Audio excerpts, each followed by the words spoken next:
Shalom, shalom.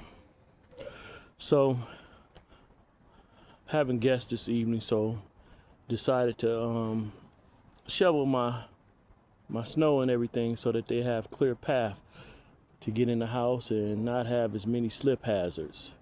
Especially since it's my son, his lady, and my 3 grandchildren. So, definitely want to make sure that they're safe. My other children may come that's in the area as well, so we'll just have a nice little fellowship. But it had me thinking about the prodigal son. And, I could see how someone can manipulate the narrative of the prodigal son and make that fit a Christian philosophy, and that it can fit that dynamic as seeing that you could basically say that Israel was the son that was at home and all the other nations were not. They were the son that left. But I'm like, you have to also look at the condition though. When that parable was given, it was given by Yahusha, who is a Yahudim.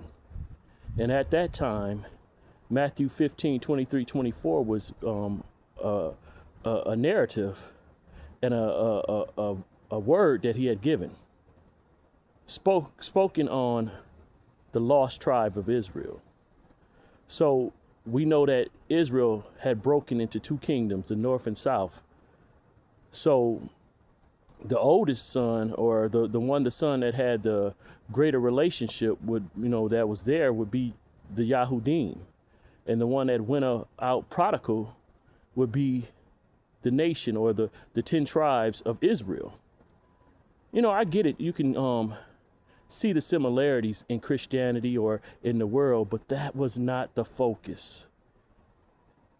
Yahusha's context would have to be consistent all over in his speaking and teaching. And he said himself that he was for the lost sheep of Israel. So that prodigal son was lost, a lost son. So it's reflected of him and not Christianity. And I get it. Replacement theology is big.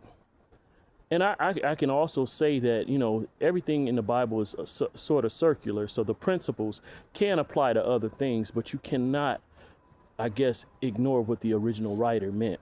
And seeing that the parable came from Yahusha himself being one who said that he only came for the lost sheep of Israel, he was amongst the Yahudim teaching them regularly.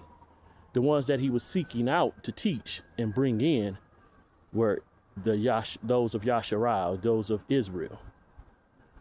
It wasn't for all population, though all population can benefit by the same principles. As we see with the woman who needed help for her daughter, who kept persisting and bugging him. And he said, the children's bread are not for the dog. This is the same woman that he told that he only came for the lost sheep of Israel, but her faith activated Yahusha. So other nations, yes, when they come to the door, which is Yahusha, which is Yasharal, and they cleave and they come to him in humility, yes, their faith and belief and obedience can activate and connect them. So I'm never disregarding the other nations, but you have to deal with the first things first. We have this, major thing of always trying to look out for everyone when everything is not for everyone. I have to make sure my home is taken care of first. Like right now, I just got through shoveling my snow. My neighbor's snow could use some shoveling, but I have a purpose for my shoveling. I could extend all of my energy and go shovel all my neighbors, or they ain't even my neighbors biblically, but those that live next to me, I could shovel all their snow and then not have any energy for my fellowship. Yes, that could be viewed as a kind thing, but my focus was on my family. That's the reason why I was out here doing this in the first place, to look out for those of my household, those of my family, my true neighbors. According to the biblical neighbor situation, Israel was supposed to be set apart from all other nations. And you have their setup with Levite in the middle and 3 tribes on the north, 3 tribes south, three tribes on the east, 3 tribes on the west, totaling the 12 tribes. And then Levi was set apart from them all so that they could all lean in and basically have access to Levi. But they were set apart from all their other people. They were neighbors to one another. I know I'm probably beating a dead horse when I keep talking about this, but what you do for your household, your first ministry, yes, you do want to spread that outside of your house, but you want to first take care of your home first. Because one who doesn't take care of his own situation first is an infidel. I've seen so many men that I've known that were great fathers to other men's children while being negligent to their own. Makes no sense.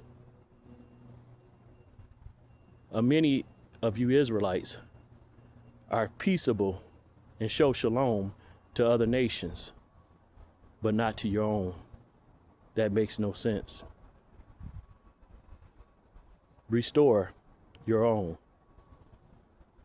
The prodigal son was restored by his father.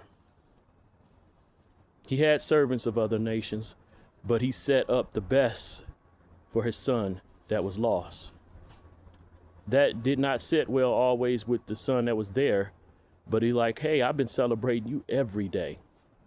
Your brother has been lost to us, and in our eyes, he was dead.